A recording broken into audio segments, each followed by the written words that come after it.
to, and I call the member for Hughes. Thank you, Deputy Speaker, and I'm pleased that you're in the chair while I make this contribution to this debate. Firstly, I'd note for anyone watching a recording of this that I'm speaking in the Australian Federal Parliament, and my speech here is protected by the Parliamentary Privileges Act, which goes back to the Bill of Rights of 1688. And I have free speech to say what I'm about to say, and it should not be impeached or questioned outside of this Parliament. For to do so is a breach of our Parliamentary Privileges Act. In relation to the Industry, Research and Development Amendment, Industry, Innovation and Science Bill, I note that the member for Chifley has moved an amendment, and the member for Chifley's amendment is that all words after that be omitted with the view of substituting the following words. Whilst not declining to give the bill a second reading, the House 1 notes the jobs and economic growth generated from a robust innovation ecosystem, and 2, condemns the coalition government for its continued failure to back Australian industry and innovation, particularly to deal with challenges arising from the pandemic. Deputy Speaker, I rise in support of the member for Chifley's bill. And I note his comments also that he says Australia is home to many incredible companies and firms, but our innovative ideas languish with one of the lowest start-up formation rates in the world. We've got to be more ambitious. We've got to commit ourselves to bring more great Australian ideas to the global market. Well, I'd like to give an example of that, and also to give an example of why I support the member for Chifley's amendment. Deputy Speaker, in April last year, Monash University conducted a study which they published the results from, and I'd like to quote directly from Monash University's press release.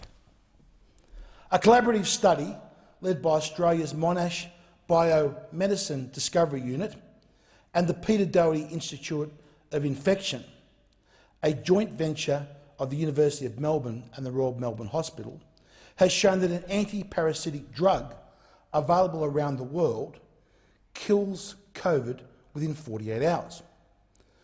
The Monash Biomedicine Discovery Institute's Dr. Kylie Wagstaff, who led the study, said the scientists had shown that the drug ivermectin killed the SARS-CoV-2 virus growing in cell culture in 48 hours. Quote from Dr. Wagstaff, "We found that even a single dose could essentially move all the viral RNA by 48 hours, and that even at 24 hours there was a really significant reduction to it," Dr. Wagstaff said. She continued, "Ivermectin is widely used and seen as a safe drug. We need to figure out now what dosage you can use for humans, and will that be effective? That is the next step." Now, of course, Deputy Speaker, I'm sure you, more than anyone, know something being tested in vitro in a test tube is a long, long way for showing that it's effective in humans. Well, Deputy Speaker, after Australia's Dr. Wagstaff's discovery, Australia's internationally renowned Professor Barodi, I said internationally renowned, he was a physician with four... Order. You've got to be kidding. Point of order. You seriously got to be... Order. Deputy Speaker, it is essential to the dignity of the House that we debate the matters before us. The second reading amendment is narrow in its focus on the industry aspects of the pandemic. It doesn't allow the member to speak about ivermectin, a drug which the Therapeutic Goods Administration has asked Australians not to use, and suggested that it not be imported for the purposes of dealing with COVID. Questions such as these are clearly outside the issues that are before the House. The member has many other opportunities to raise questions such as this. He might make a 90-second statement. He might speak on the. I think the appropriate action is to request that the member be relevant. Thank you, Deputy Speaker. Just on the relevance rule, let's be very clear what this amendment says. Condemns the coalition government for its continued failure to back Australian industry and innovation and to deal with the challenges arising from the pandemic. That is exactly what I am speaking about. You come into this chamber and want to silence debate on one of the most important issues ever facing our country? Shame on you down there at the desk, member for Fenner or wherever you're from. It is absolutely crystal clear that what I am debating is directly relevant to this bill. And how dare you stand up and try and silence debate in the House because of some ideological view that you may have. I am directly talking about the government's continued failure to back Australian industry and innovation, and I am talking about an Australian innovation that we have let slip through our fingers. That's what I've been talking about, which is that directly 100% relevant to this bill. Point of order. Point of order, Deputy Speaker. The question here is not. Excuse me. What is the point of order? Relevance, Deputy Speaker. The question here is not the efficacy of ivermectin, which Anthony Fauci has warned against and the Therapeutic Goods Administration has warned against. It is the members' need to be relevant to matters before the House. He can debate this in other forums.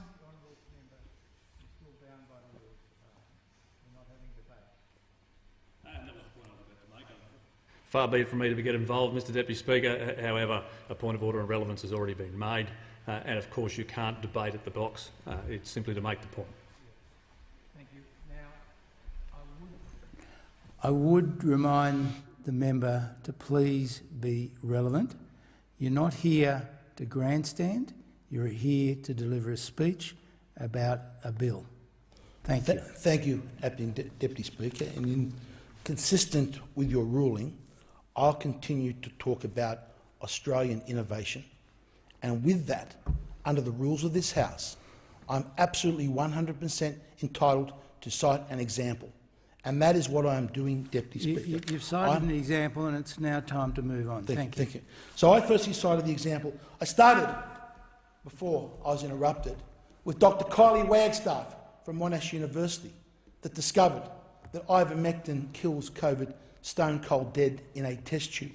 I then went on to talk about Australia's research and innovation with Australia's Professor Tom Borody, someone with experience in innovation and research, an internationally regarded physician with 4 FDA-approved drugs on the US and Australian markets, who is famous for developing the triple therapy that cured peptic ulcers, saving more than 18,000 lives just in Australia and millions internationally. Professor Borody understands about innovation. He understands about what it is to work in Australian industry and develop an idea and take it through to the marketplace. And that is exactly what we are talking about. Now, what did Professor Borody say following Dr Wagstaff's discoveries? He says the combination of 3 approved off-the-shelf drugs could be the answer to Australia's COVID crisis.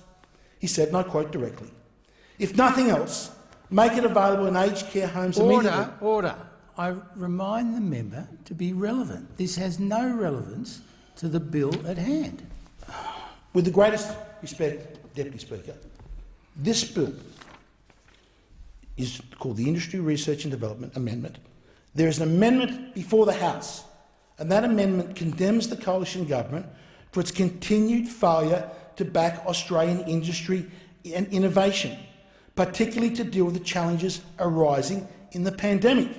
And that is precisely what I am talking about. I'm talking precisely about the amendment, and I'm precisely giving an example of what the amendment moved by the opposition talks about. So I'll continue. Professor Barodi said, if nothing else, make it available immediately in aged care homes. Our elderly are at the highest risk, and this is a very safe... Order. Point of order. Member for Fenner. Deputy Speaker, the question is not about Professor Barodi's views, which have been repudiated by the Royal Australian College of GPs. It is about the member's ability to be relevant to the bill at hand. And if he cannot be relevant, Deputy Speaker, you should sit him down. If he continues to defy your ruling, you should sit him down. He has other channels of this parliament in which he can pursue these issues. Look, I'll allow the member to continue, but I do remind him to be relevant. I do have the ability to stop you from speaking. I don't want to do that. Make that quite clear. And I respect your rights to express your opinion, but you must stay relevant to the bill. And continuing on this subject, I don't consider it to be relevant. I appreciate your ruling, Deputy Speaker. I'll continue to be relevant to the amendment that is before the House. And I'll state that amendment again. That the amendment, moved by the opposition, condemns the coalition government for its continued failure to back Australian industry and innovation. And I'm talking about Australian innovation. I'm giving an example of Australian innovation. And that amendment further says, particularly deals with the challenges arising from the pandemic. This words, what I'm saying, could not be more relevant to the amendment. But I'll continue since where I was interrupted. Professor Barodi said, when he was talking about innovation and how he was trying to innovate here in Australia, which is exactly what we are debating here. He said also, our frontline workers deserve more protection with a preventive medication like this as an emergency treatment if they test positive. An ivermectin tablet can cost as little as $2, which could make it by far the cheapest, safest and fastest cure for the Australian economy. Now, how have we missed the boat? This was a wonderful opportunity to showcase Australian innovation. This could have been known as the Australian treatment around the world. And just have a look at some of the success that it has had around the world. We've all seen the stories out of India of how terrible COVID affected India. Well, India's state of Uttar Pradesh has a population of 230 million. I've been there. It's a very big place. And their Chief Minister, Yogi Adityanath... Order. Point of order again. This is beyond a joke, Deputy Speaker. The interruptions are beyond a joke. This is a deliberate attempt to silence the debate. Order. Let me hear the member for Fenner. Who I believe has a point of order, which she has to state the... I do, Deputy Speaker. Relevance. This is not a question of ivermectin, which the Centre for Disease Control has warned against, and the Australian Department of Health has warned against. Okay. Look, it is the member's ability to be relevant to the bill. And if he can't do that, Deputy Speaker, you should sit him down. He doesn't. You ask him these things, but he doesn't change his behaviour at all. Well, thank you, Deputy Speaker. And as the honourable member would know, he's not able to debate at the box on a point of order, just to make the point of order. Thank you for that. Yes, I don't think there is room for debate about the issues that the member for Hughes is raising. He's entitled to put his point of view, and is as relevant as I suspect as he's going to be. So I'd like you to continue. CP, in the 40 seconds that I have left, I'll try and wrap up. It was the Indian state of Uttar Pradesh that looked at Australian innovation and industry. And they took notice of Professor Barodi, while others may. And what did they do, Deputy Speaker? From having a daily case rate of 35,000, using Barodi's ivermectin treatment, an innovation discovered in Australia, They have their 7-day average case down to 19 and their 7-day average death down to just 2 people with 6 to 7% vaccinations. This is a disgrace.